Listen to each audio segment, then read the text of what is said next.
Let's talk about electricity. Electricity is a theme introduced in Fire Walk Me that is expanded on in The Return.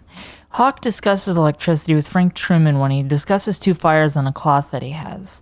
The first fire is a good fire. The second, a black fire, is a dangerous type of fire. He describes them less as a literal fire and more as a presence, and to think of them like electricity.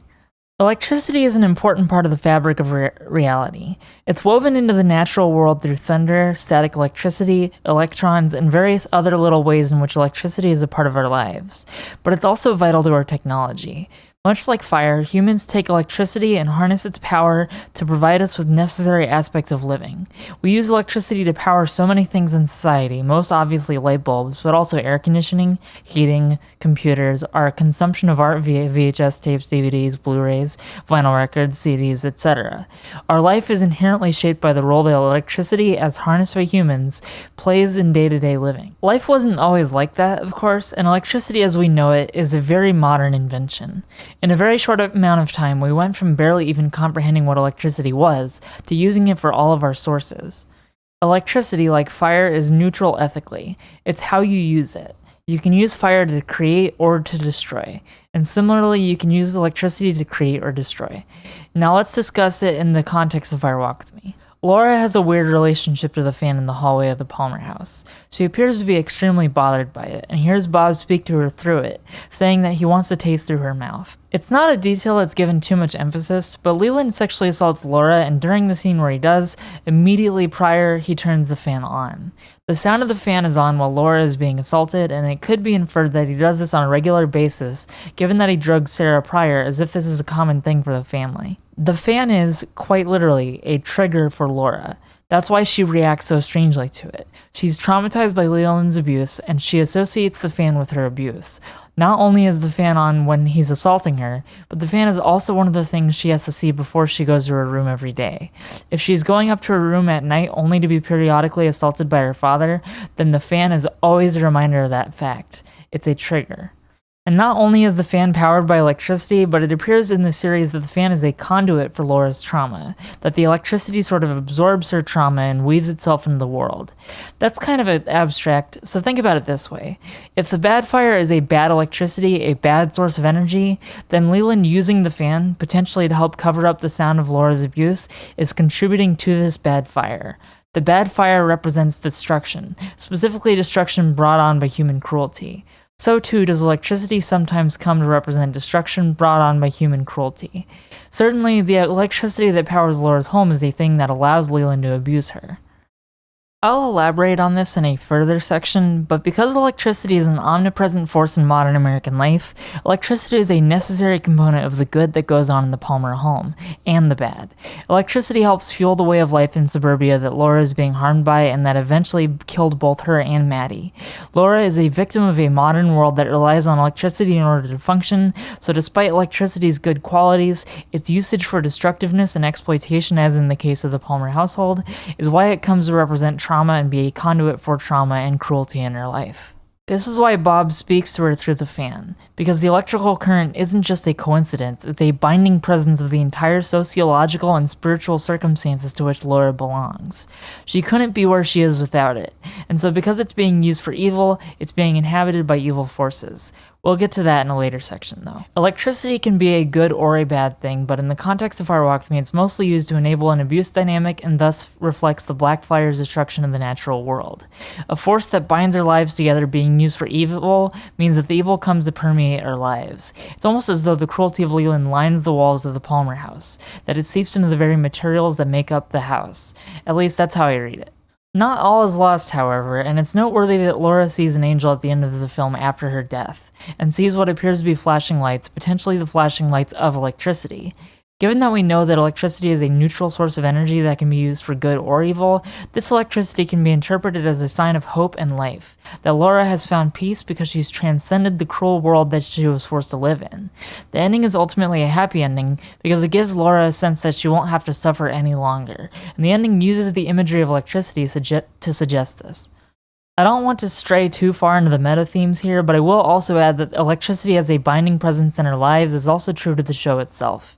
The electricity currents of the TV or the film, the DVD player, the theater, the house that holds the TV, these electrical currents give life to the universe of Twin Peaks and all its inhabitants, so it's a binding presence in this regard too. If we look at it more in terms of Lynch, electricity and modern technology give him the option to make these beautiful films and TV shows, but they can also be used in a corrupt manner. So the sort of bittersweet, everything has its downside and upside philosophy that Lynch proposes throughout his work applies here too. Electricity means that Laura Palmer gets to exist at all, but on the other hand, it also means that we can continue to perpetuate narratives about women and about traditionalism in media that harm real-life people like Laura and normalize their abuse. Our modern technology can give us hope and can take it away. It just depends on how you use it. Electricity is part of what leads to Laura's existential confusion. If we look at the film through the lens of postmodernity, because electricity is so new to humanity, and because the things we take for granted are so new to us, only having been a thing for the past 100 years or so, at least as of the time of Fire Walk With Me, it helps contribute to this sense of lack of grounding to the world. Laura's world is not the natural world. It's the world of technological advancement in the post-World War II, late capitalism way. It's the same type of world we saw in Eraserhead before, where humanity's development has begun to encroach upon nature, and humans have lived almost external to the natural world for long enough now that our basic connections to reality are based in this inoculated state, where reality seems to be without rhyme or reason. If we go back to Ronnie Rocket also uses electricity as a major part of its themes, specifically in a more positive context. The central conceit of Ronnie Rocket is that Ronnie is part machine, and when he plugs himself into an outlet, he begins to make a beautiful noise similar to singing, and that allows him to become a singer in a very successful rock and roll band. The important detail there is that electricity is being used to power connections between people. We're funneling natural resources to benefit humans in a way that brings about a sense of joy and love, rather than pain and sorrow. The good fire of Hawk's cloth is showcased in Ronnie Rocket as a world that's been ravaged by industrialization is being enlightened and saved through human connection, which is how that film eventually ends. Everybody becomes one and they transcend their circumstances. Lynch talks a lot about the unified field, and I don't want to get into that stuff too much other than to say that our bodies, our humanity, our role in nature in a way divides us innately, and it's up to us whether we want to sow division or attempt unity, attempt to bring ourselves together as a group. Lynch seems to value harmonious, empathetic, and mutually beneficial relationships, as evidenced by pretty much all of his films, but best exemplified by Ronnie Rocket, Inland Empire, and The Return. The world is a better place when people get along, and when humans get along with nature. Electricity comes to represent trauma for Laura precisely because of being the opposite of what we see in Ronnie Rocket. The ways in which man has cultivated powers of electricity in the post-World War II suburbia that Twin Peaks is commenting on has been used to build power dynamics and abuse dynamics. Leland has used the gift of a shelter, of a comfortable living space, and all this lovely new technology to harm and destroy Laura. This isn't without consequence to the world, and these consequences manifest literally through the investigation into Laura's death, but also manifest metaphysically through the dark influence that Leland's actions have on the world as it seeps into the fabric of everything around them. I caught this while editing. The film opens with TV static, immediately alluding to the running theme of electricity, and obviously the TV static can be read as meta, but it's important to note it as a spiritual thing as well. The static functions as a sort of transmission of life. Lynch's philosophy that we're all dreamers living in the dream of the real world can be likened in a way to television transmission, where in life we are suddenly conscious and able to perceive the world around us as if our sight and our other senses are broadcasted to us the same way as TV, and when we die, that consciousness cuts out in a way that could potentially be instantaneous. Just like how when electricity cuts out and/or a TV loses signal, a TV or other device will shut off instantly or cut to static or what have you. The TV static imagery calls to mind the way in which electricity is a natural gift to people that can be used for good or ill, and can both give and take away our life, both literal consciousness and the more figurative notion of the kind of life we live, our modern lives. As well, the TV static imagery appears several times throughout the film when surreal or supernatural events occur, particularly noteworthy when it comes to the mysterious appearance and disappearance of Philip Jeffries. The reason I bring up Jeffries specifically is because I noticed an interesting parallel. When Jeffries vanishes as if taken away by some electrical force represented by the image of TV static, we see a brief shot of the chair Jeffries was sitting in, and now empty, implying that he instantaneously vanished. This could of course be implying a sort of death, and we see in the missing pieces that wherever Jeffries went, he experienced something that could very well resemble death. The shot of the empty chair parallels this later shot of Laura's chair empty in her classroom. This shot is important because it's the last time Laura will attend class before her death, and in the pilot of the series, the students noticing an empty chair becomes the signifier of her death. They know she's dead because she's not there.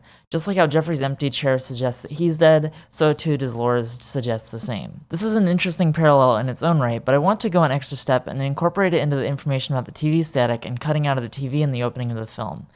Just as electricity is emblematic of the ways in which our modern life has been shaped by man's relationship with nature, electricity is also an interesting metaphor for consciousness and life itself. Just as we can instantaneously receive signal or see it cut out, so too does our sort of metaphorical signal of consciousness have the ability to instantaneously appear or not. The smashing of the TV foreshadows the death of Laura and Teresa Banks both in this way, both as an act of violence and as a metaphor for the fact that someone can be here one moment and gone the next. So when we see the image of the empty chair of Jeffries, it's as if his proverbial signal has been cut. When we see the same of Laura, it's as if her proverbial signal has been. And the opening images of TV static that the film opens up with, beyond obvious meta implications, to me it's implying that the gift of contemporary life, symbolized by our relationship to technology and electricity in particular, has been used for ill. That Laura is not simply a victim of Leland, but of a broader circumstance. That broader circumstance being woven into the very fabric of the world she's a part of. And we'll discuss more on that in an upcoming.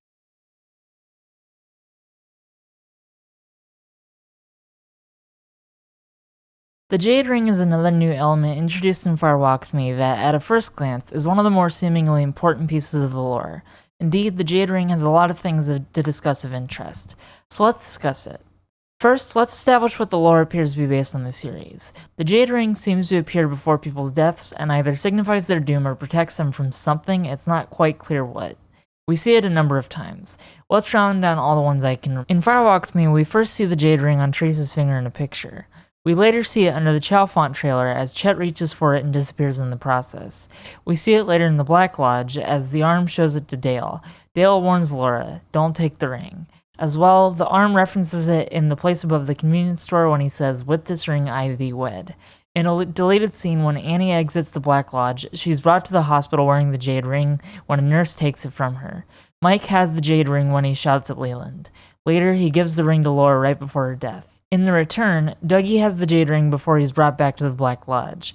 Ray has the Jade Ring and is forced by Mr. C to put it on before Mr. C kills him, sending him to the Black Lodge.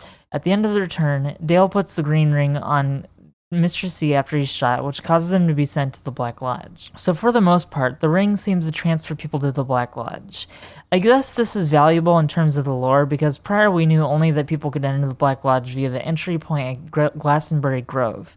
With the exception of Chet, it appears that the Jade Ring marks people for death, where when they die, the Jade Ring transports their spirit to the Red Room, which may or may not be the Black Lodge, but given that both good and bad people end up there, and given that the arm refers to the Red Room as the waiting room, I take it to be that the Red Room is an entry point into various places, including the Black Lodge. When it comes to Chet, I kind of think that the Jade Ring effectively killed Chet. This is where my previous assessment of the original series becomes relevant. The Red Room is, effectively, a backstage for the series. As Dale got trapped in the Black Lodge, so too did he, in an abstract sense, leave the narrative, leave the world of the series. See part 4 of my original show analysis for further context. Chet's being plucked from the narrative has the implication of him being zipped into the Red Room like others. We never see him there, but I think it's safe to assume that's where he ends up, considering it's where everyone else ends up. Hence, if we consider the meta angle of the Red Room, his grabbing the Jade Ring is him exiting the narrative and exiting the proverbial stage of the series. As well, most characters who die with the Jade Ring on are exiting the proverbial stage of the series. Not every character who dies wears the Jade Ring, and not everyone who ends up in the Red Room after dying wears the Jade Ring, so it's hard to form a consistent interpretation in that regard. Maddie and Carolyn end up in the Black Lodge, even though we know Maddie didn't have the Jade Ring, and we can presume Carolyn didn't either.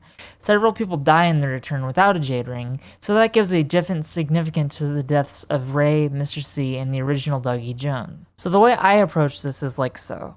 The weird elements of the series serve both a literal function in terms of the universe of the story and a metaphorical function in terms of the narrative of the story.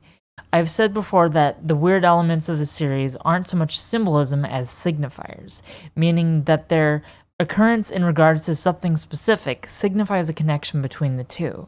The white horse appears to Sarah shortly before Maddie is assaulted by Leland, hence signifying the oncoming assault. The jade ring signifies death, but exists independently of this signification as a literal plot element. Not everyone who dies wears the jade ring, but everyone who has the jade ring is at risk of death. There's an exception in Mike, but let's be clear about this. Mike wears the jade ring on his right hand pinky finger. This is important because we see in the return that Mr. C makes Ray wear it specifically on his left hand ring finger. So Ray having the jade ring, which he seems to have gotten from Philip Jeffries, implies that Ray was being tasked by Philip with killing Mr. C and sending him back to the Black Lodge to be destroyed. It's not literally anyone who has it dies, it's that it signifies death. So how it's used informs what the story is saying. Now let's discuss the jade ring as a symbol. The jade ring is worn on the left hand ring finger. That is, of course, the marriage hand. In a way, the jade ring is symbolic of marriage. It doesn't allow Bob to possess Laura at the end of Fire Walk With Me, as if implying that Bob can't take Laura because she's protected, as if she's like wedded to goodness or something. I don't know, it's vague, but I think there's something there about an intentional parallel between marriage and the jade. As well, as said in the return, that hand is the spirit finger. This is where I think a lot of the important stuff going on with the jade ring occurs. In a sort of pseudo-Christian way, Twin Peaks lore accepts the reality of spirits. We know this because Laura's spirit is in the Red Room at the end of Fire Walk With Me, even though her body has perished. Mr. C's spirit has been eradicated at the end of the return, so we know that spirits can perish in the lore. The spirit finger implies that the jade ring is effectively the protector of someone's spirit. Their body dies, but their spirit is preserved. As well, we see the spirit finger in Sarah Palmer when she opens her face to the man at the bar in the return. The spirit finger in Sarah appears to be rotting, blackened and swollen, as if implying that her spirit is rotting or deteriorating in some way. It's being corrupted. I'm about to get into some really speculative fan theory type stuff, which I try to avoid for the most part, but I want to here because I think it'll be fun. Let's ponder more about the concept of the spirit finger. Leland, possessed by Bob, kills various girls. His modus operandi? After killing the girls, he places a letter under the ring finger of the left hand, the spirit finger. In terms of the spirituality of the show, it's sort of implying that through their murder, they are becoming married to Bob. In my opinion, in terms of the lore of the show, it might have been something like, if Bob were able to spell out his full name Robert with various victims, those victims would then have their souls belong to Bob, forced into a sort of spiritual marriage to him. Again, it's indicative of patriarchy in which men want full control over women. Because Leland couldn't have full control in life, he seeks it through murder and implied subsequent ownership of their souls. Mike, when he feared he was becoming too evil, he cut off his arm in order to commit himself fully to good. And of course, which arm was it? The left arm. His spirit had become corrupted, so he tore off the whole arm with the spirit finger on it. That left arm became the man from another place, also known as the arm. His soul split into two. The first, Mike. The second, the arm. The arm seems to be in possession of the jade ring, considering he looks after it in the Red Room, but also Philip Gerard has it in Fire Walk With Me when he yells at Leland. In my opinion, the jade ring might have actually manifested from Mike cutting off his own arm. Mike committed himself fully to being a good person, and it manifested a ring that has the power to preserve the good and destroy the bad. Laura's spirit was preserved, Mr. C's was destroyed. We don't see the full outcome of everyone who has the ring, but it seems that Ray's spirit is dead, implying destruction, and Chet vanishes completely, suggesting potentially that his spirit was destroyed too. I'm not sure on that last one. Now let's bring it back into the themes I've been discussing. Mike, a man, was corrupted and cruel just like Leland, who is possessed by Bob. In terms of the themes, Mike makes a conscious effort to destroy the wickedness in his own soul through the removal of the arm, and this allows him to manifest goodness that can then spread to others in need in the form of a jade ring. Within existentialism, it's only when one rejects nihilism that one can embrace existential purpose. Within feminism, it's only when men can reject the confines of patriarchy that they can begin to live lives of mutually beneficial, egalitarian relationships with fellow men and with women.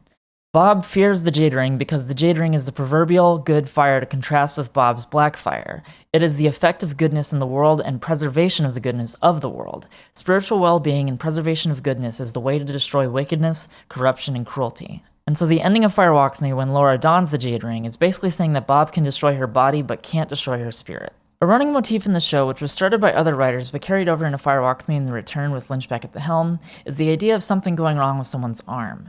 In the case of Fire Walk With Me, we see that a few characters have their left arm go limp in relation to the jade ring. We see this as well in The Return with Dougie. This arm going limp thing to me further connects the relationship between Mike and the notion of the spirit finger. Mike severed his arm to sort of remove the wickedness in his soul, removing it as if it were like a cancer. I'd argue that you could view the limp arm motif as referring to the growing threat of someone's soul becoming corrupted. This would make sense with Dougie, whose unfaithful in many ways unethical lifestyle during his time on Earth meant that his soul might have become at risk of being consumed by evil. He's not as horrible of a person as Mr. C, but he's on the cusp of turning towards a life of evil. I won't get too much into the return for now, but I will say that Dale's re-entrance and taking on the role of Dougie in the return helps to hit home a theme that is emerging in the later installments in the franchise. This theme is that of being on the precipice of good and evil. Dale reached that precipice at the end of Season 2 and it destroyed him. Laura was on the brink as she was about to have her body and soul corrupted by Bob and Fire Walk With Me before being saved by the presence of Mike's ring. Dougie was, before his re-entrance to the Black Lodge, on the brink as well. As we learned throughout the return, he was involved in a lot of really unethical things. Dougie's infidelity, I feel, is important to note, as the return has a specific theme about familial bonds and marriage, and how one should remain dedicated to your loved ones, especially as you reach an older age. The connection between the spirit finger and marriage applies here, where one has to ask if Dougie's life, if his spirit was dedicated to his wife and son, or dedicated to himself at their expense. The presence of the limp arm doesn't need to innately be a reference to infidelity, but in the case of Dougie, it is. His soul is being corrupted by his inability to remain a good husband and father. Goodness, moral virtue, is a commitment. It's not a happenstance. It has to be deliberate. You have to do goodness to others, for others. You have to commit yourself to others and to the well-being of those around you. This commitment could be seen as similar to the commitments of marriage. That it's doing the right thing, not always to your own benefit, but sometimes for the benefit of another. Goodness involves sacrifice, love, and dedication. So the connection between marriage and goodness is, to me, not saying that the key to goodness is to be married, but instead that these things share these traits of sacrifice, love, and dedication, and so the loss of these within someone puts them at risk of losing their way in life, losing their ability to do good.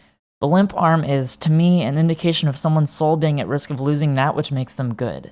For Laura, it's a different story, as Laura's on the cusp not of giving up her good deeds, but of giving up hope. She's specifically on the verge of letting the world destroy her. She is good at heart, but she doesn't get to do good because of the predicament she's been in her whole life. Her salvation at the end of the film is more a symbolic commitment, that she won't let the cruelty of the world ruin her spirit, ruin her desire to live for the goodness that she comes to represent through the series. Bob wants to sort of wed the women he kills in order to corrupt them entirely and claim them for himself. Mike wants to protect the goodness of others by giving them the tools to fight against Bob's attempts at corrupting them, and those with the Jade Ring are, in their own way, on the cusp of a battle between the light and dark energies that Mike and Bob represent.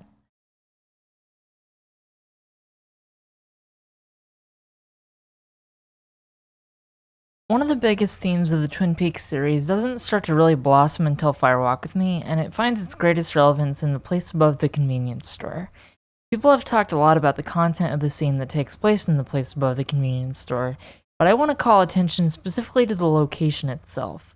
Why would a portal into the spirit realm of Twin Peaks be in a place above a convenience store? Here's my answer, and this might sound a little strange, but hear me out. America is dying. Particularly, the American West is dying. The infrastructure of American modernity in the early to mid-20th century has been corroded by neoliberalism and structural obsolescence, and it's resulted in the abandonment of several buildings as local economies have tanked in several towns along the West Coast, including in Washington State, but also in California and Nevada, among others. Los Angeles and Las Vegas, two places of note for Lynch's work, are towns whose economy was built in the presence of cars. They were two of the first big cities in the US to be based primarily around the expectation of car ownership and road travel. As such, the economy of neighboring small towns are simultaneously dependent on the economies of LA and Vegas, as well as on the economic relevance of road travel. If you go to a town like Baker, near the border of Nevada and Southern California, Baker's economy was built around the expectation of a number of travelers going between Vegas and Los Angeles. Vegas's economy has suffered significantly in more recent years, and Baker's infrastructure is effectively little more than a rest stop, has resulted in a number of signs of serious decay, such as motels that have been destroyed and left abandoned. There are some places in Southern California that are effectively ghost towns, including the infamous California City. The American West is a story of great expansion of both economy and dominance. The American West is the most recent site of exploitation of Native people and of America's values of spreading dominance across the continent. So the American West was, in the late 1800s and early 1900s, a very new society of white settlers. And just as quickly as it was designed in the age of late modernity, it was torn apart in the age of postmodernity. Setting the return partially in Las Vegas is not a coincidence in this regard, neither is the decision to have the place above the convenience store take place above a convenience store. The convenience store is shown in the return to be part of a gas station. The Dutchman's, which we see in the return, is an abandoned motel that also happens to be the motel where Laura and Ronette were spotted by Leland in Fire Walk. As well, Glastonbury Grove is a place where sycamore trees are being sickened by the presence of scorched engine oil in a pit. In other words, pollution. Used car oil is left in a pit and it's seeping into the ground and causing the ground to become infertile. This is a visual display of the theme I'd like to discuss, which is how America, particularly in the Western region, is in a state of deep environmental and spiritual sickness.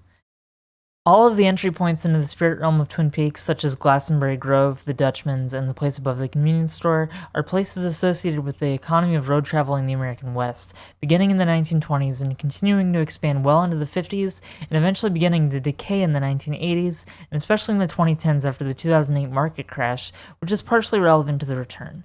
So the question is, why?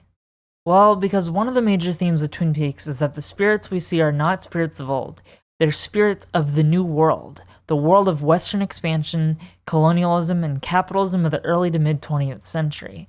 They're the ghosts of the world we created and left behind, the world of capitalist Western expansion that has since been destroyed by neoliberalism and continued disregard for the local communities and environment. Let me explain.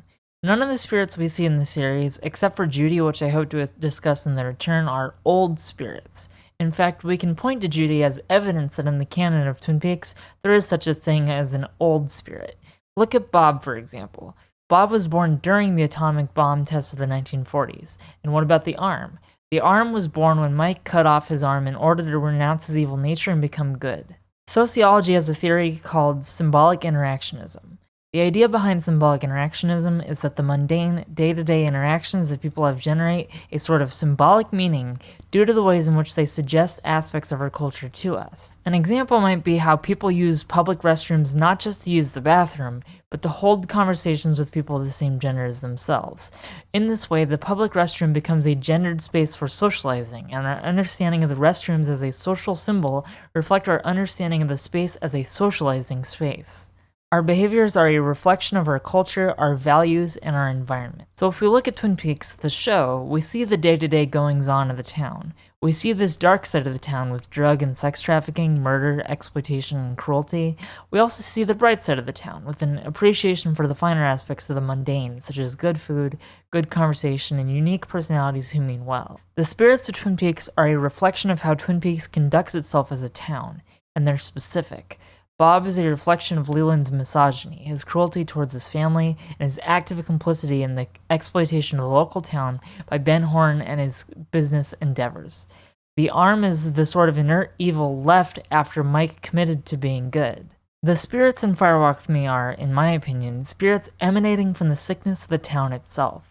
The town's dark side, its tendency toward exploitation of people like Laura, is resulting in an ever-growing series of apparitions that reflect the culture of the town. These spirits don't just appear randomly or have otherwise always been here. They're born from the evils of mankind as they manifest in the town of Twin Peaks, and they find their home in the dying industries of a bygone era and for a reason. Old industries die in part because of the rapid expansion of technological progress in industry in the 20th century and into the 21st century. As such, they become symbols simultaneously of an old world and of a new world, the old world of late modernity and the new world of the post-colonized Western U.S. The U.S. constantly develops and redevelops its culture and its physical infrastructure in such a way that old stuff is destroyed, rendered obsolete, and left abandoned. These pieces of America's culture that grew to prominence in the 20s through to the late 50s are damaging the natural resources and environment in their construction and in the car industry that they worked to support. And when they're abandoned, they showcase the wreckage of industry on itself. As society continues to progress through the state of rapid industrialization, we continue to pollute the environment, render infrastructure obsolete, and thus leave more and more industries in disrepair, which further affects our environment. As well, this same process also divorces us from any connection to the natural world. American infrastructure is built often in spite of America's natural resources, and is built in order to uphold industries that consume mass amounts of America's natural resources. Basically, what I'm saying is that America, especially in the West, is not designed for sustainability, for cultural preservation, for environmental preservation, or even for basic human needs of happiness, safety, or life. America is built off of exploitation and built to continue to exploit. The US is a deeply troubled place, which produces deeply troubled people that do deeply troubled things. And if our physical and social world is permeated by abuse and exploitation, then our spiritual world will reflect this. As such, the spirits are effectively the ghosts of the postmodern era, the ghosts of capitalism and industrialization derailed, of colonization's deleterious effect on our ability to connect to fellow people, our communities, our environment, or even our own individual sense of personhood. Fire Walk With Me isn't just about a descent into hell for Laura, but a descent into hell for the entire world as we slip into the ever-increasingly dangerous realms of deregulated capitalism and continue to treat our world the way the colonizers did. Laura is caught between the existential rot and confusion of late capitalism in the post-colonized America and the existential rot and confusion of patriarchal exploitation. Her story is just one of millions of people affected by these broader circumstances, but what matters here is that Laura is one of the most prominent victims of the spiritual rot of her town, her local community, and the world she found herself born into. The film is largely about existential confusion and loss, and this is specific and political in nature. Laura's death was a result of a long history in the United States. Her circumstances are very specific to the late 80s. Her father couldn't get away with tormenting her if not for the return to traditional gender roles we saw normalized in the 80s as a backlash to feminist movements. He also couldn't get away with it if not for the advent of suburbia in Washington state in the 1950s. Twin Peaks is a logging town, and logging was one of the first industries that entered into the land of Washington before it became a state. The white working classes were also treated horribly in addition to the indigenous populations, and this resulted in serious debt that effectively made them slaves, as well as harsh conditions that led to a large number of deaths, diseases, and would today be seen as egregious human rights violations. The conditions were inhumane. The Twin Peaks world was spawned from a history of brutal treatment of workers by capitalists, and this continued into the town of Twin Peaks itself, in which Ben Horne and Catherine Martell both schemed to exploit the local economy for profit at the expense of the local population. Laura, of course, was being trafficked by Ben Horne, and this is where the picture starts to become a lot bigger. Laura is not the first to be mistreated. She's the latest in a long history of circumstances of mistreatment prior to her death that allowed for her eventual death as well. She is emblematic of the suffering of the world as induced by the American institution and its culture that we've idolized so much. White supremacy also erases people's history, especially people of color, but in a way also white people. We no longer are in touch with our traditions or our homeland. For example, I'm of Swedish descent, but my knowledge of Swedish ancestors is next to none, and my knowledge of Swedish culture begins and ends at cool bands that came from the area. I don't know about Swedish religious history or economic history, I know next to nothing. I'm a person without a tether to the world before colonization. This is true of most white people in America, and is likely true of Laura as well. Her existential confusion is in part a result of her having no connection to her own people, her natural world, or her place of origin. She is a child of Washington state in the United States of America. Her past has been wiped out by political forces well prior to her birth, and this creates a sense of something missing in people, both people of color and white people. The way in which the postmodern world robs us of a connection to the world and instead forcibly ties us to the world as filtered through the lens of capital, race, gender, and nationalism within a very narrow regional and historical frame is dangerous. Laura's world was invented in the 1950s, and she likely doesn't get to see much beyond that. We can never go back to the world the way it was, and Laura can never experience the world the way it was. Instead, she has to experience it the way it is, as a cruel construct of powerful political forces that seek to exploit people like her in order to maintain this false image of supremacy necessary in order for those political forces to maintain their power. The result of all of this is that Laura lives her life immediately robbed of any sense of existential value. She has no connection to the world around her, and the world she's come to know has been repeatedly cruel to her for reasons that are almost unfathomable if they're happening from birth. Her life and death is a symbol of continuing to persevere despite brutal circumstances that are intrinsic to the American infrastructure as we've come to know it. The world has spun out of control and we're caught in the midst of it, and Laura is feeling its effects day in and day out, and it's eating away at her. She has nothing to live for because she belongs to an environment that gives her no hope, no love, and no reason to live. All this is to say that the great existential threat to Laura and to any person is humanity's own cruelty to itself and to the natural world.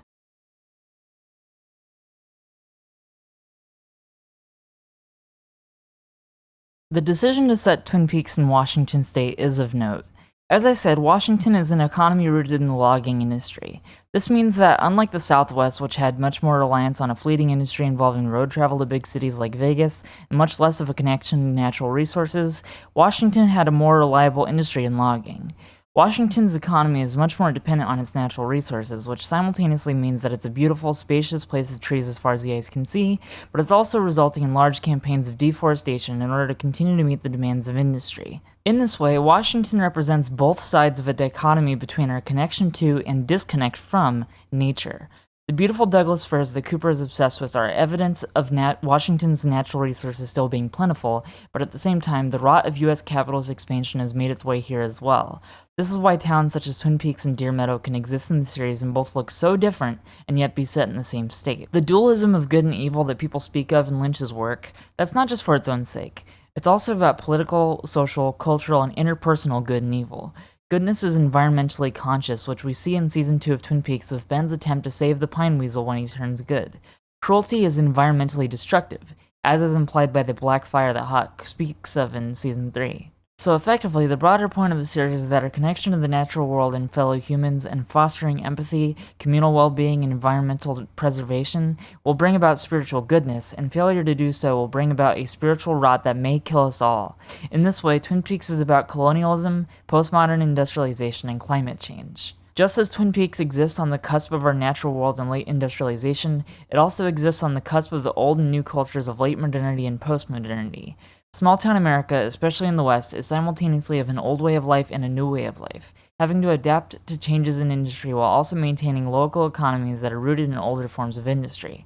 The cultural backwardsness of Twin Peaks as a town is reflective of how small-town America is on the brink of collapse due to postmodernity's ravaging of old modes of economy that those towns lived by. Deer Meadow shows this collapse in effect, as it's a town already economically ravaged by the new world of postmodernity. Twin Peaks is surviving but is on the brink of collapse as Ben plans in the original show to effectively destroy their local economy by destroying the mill. In Fire Walk with Me, Laura finds herself in a world on the brink of collapse and of the deep existential loss of any connection to our history or our natural world that we once had. She exists on the cusp of one of the final sites of the way we once were. And this way we once were is being threatened by the world that is overtaking it, the world of postmodernity. The Chalfonts are interesting in this regard. They don't exist to harm or scare Laura, but to warn her. As with the angel in her painting or the blue light in her ceiling, and even the fan to an extent, the spiritual apparitions seem to be multiplying in the moments leading up to Laura's death, and all with a strict warning about Bob, who inhabits her own father, Leland. In my opinion, these spirits aren't just warning Laura of her own demise, but of the great spiritual loss that it represents, the loss of a human life to a cruel world. The new world, a world governed by cruel exploitation. The log lady says to Laura that when the fire spreads, it puts all goodness in jeopardy. Laura's exploitation and death is the fire that spreads. The spirits are a product of human exploitation, and Twin Peaks exists at the point of no return. Laura exists at the point of no return.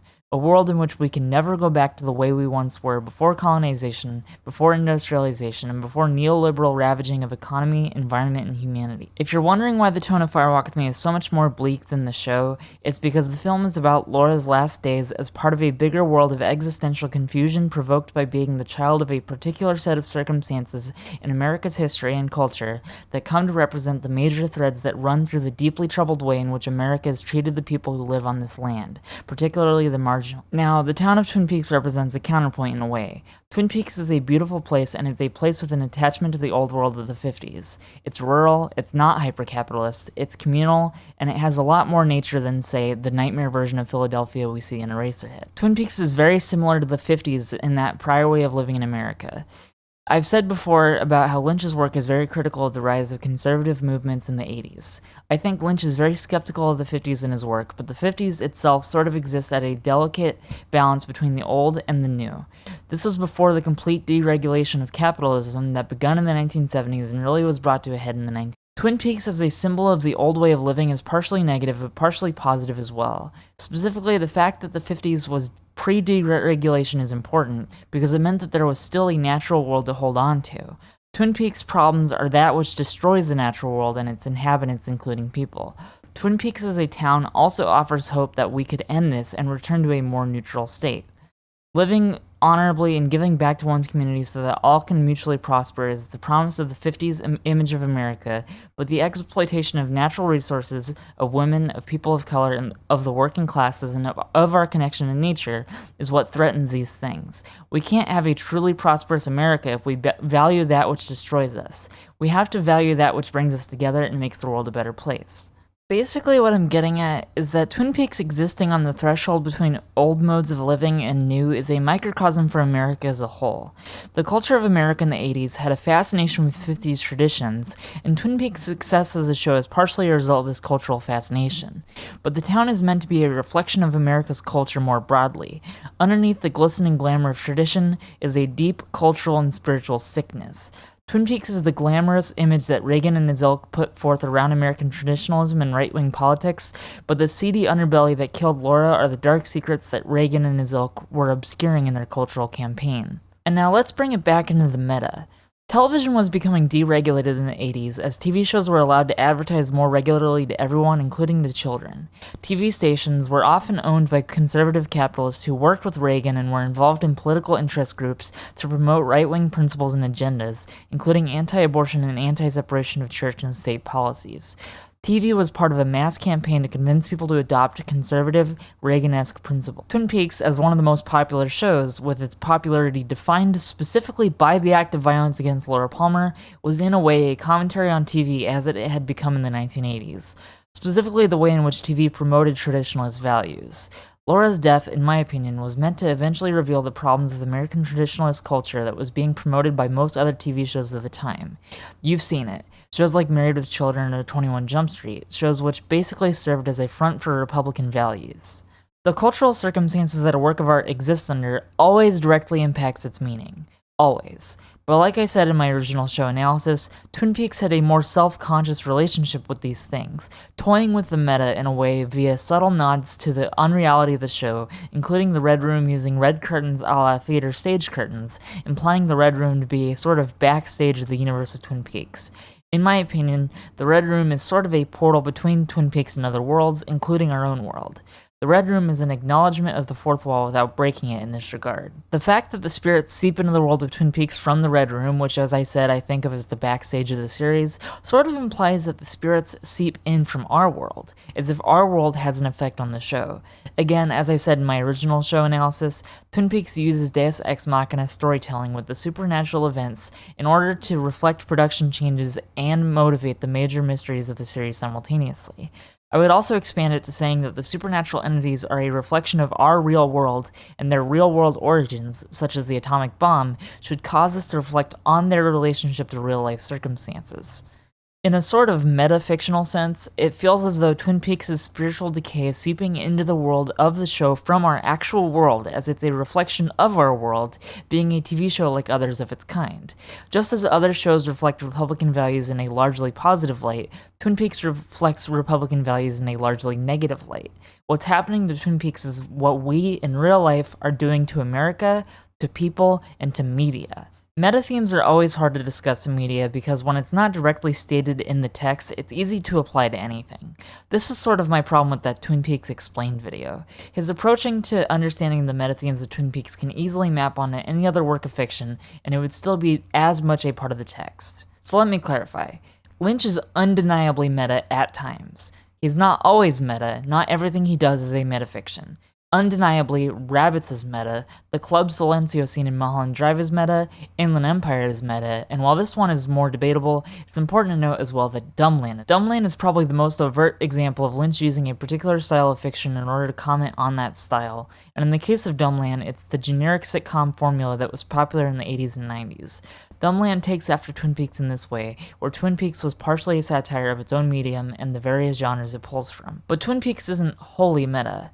It interacts with meta ideas playfully but never fully. Not in the original show, not in Fire Walk with Me, and not until the very end of The Return.